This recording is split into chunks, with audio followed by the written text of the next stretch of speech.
Sandra Bland dies in police custody. Botham Jean dies in the comfort of his own home. Do black lives really matter? I'm qualified to speak about this subject because I have two African American sons. Black people are 3 times more likely to be killed than whites. Let's talk about Sandra Bland. Sandra Bland was pulled over by police officers because of a tail light. They then ran her plates and she had warrants out for tickets. They took her into custody, put her in jail, and within 24 hours, she was found dead in her cell. The video was not available to the public. The officers didn't know what happened. Medical care was not given to her. They did not make the rounds as appropriate, and she was dead within 24 hours. The case is still open. We really don't know what has happened. Botham Jean, a Harvard University graduate with an accounting degree, had a great job working in the city of Dallas as an accountant, lived in a 4-story apartment complex. His apartment was on the 4th floor.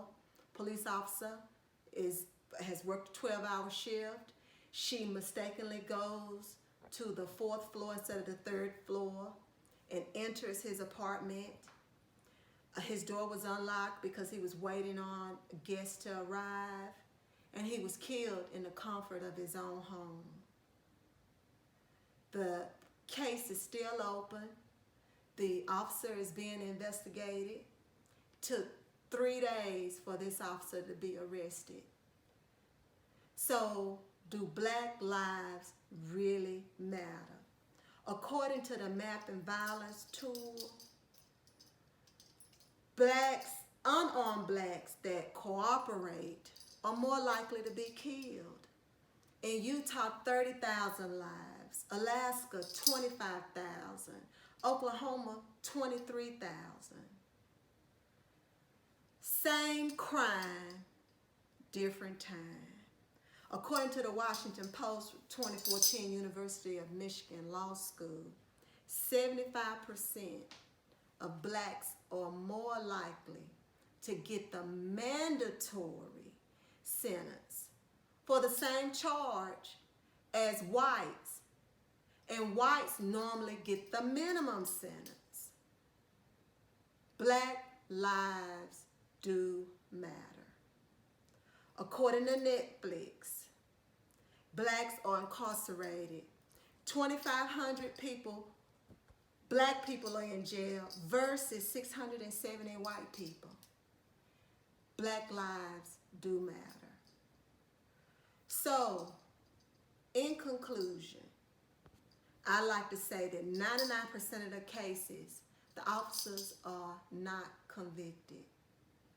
Some kind of way our justice system figures out how to not convict these officers when they are found guilty. What we have to understand is that in order for us to make a change or a difference, we have to hold police officers accountable.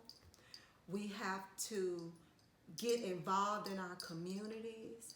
We have to look at our elected officials. We have to talk to them about what's going on in our communities. We need to set up focus groups and have town hall meetings to discuss options on how we can make a change and a difference in the lives of African Americans.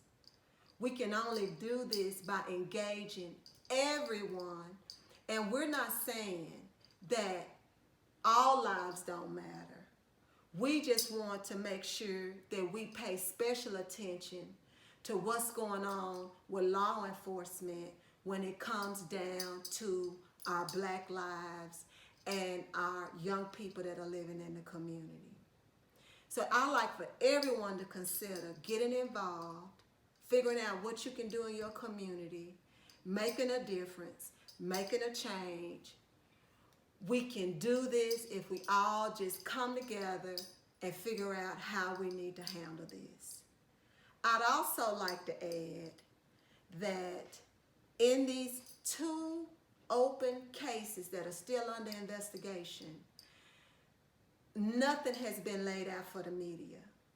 We also have to encourage our community and leaders to make this information available to the public so that we can see what's going on.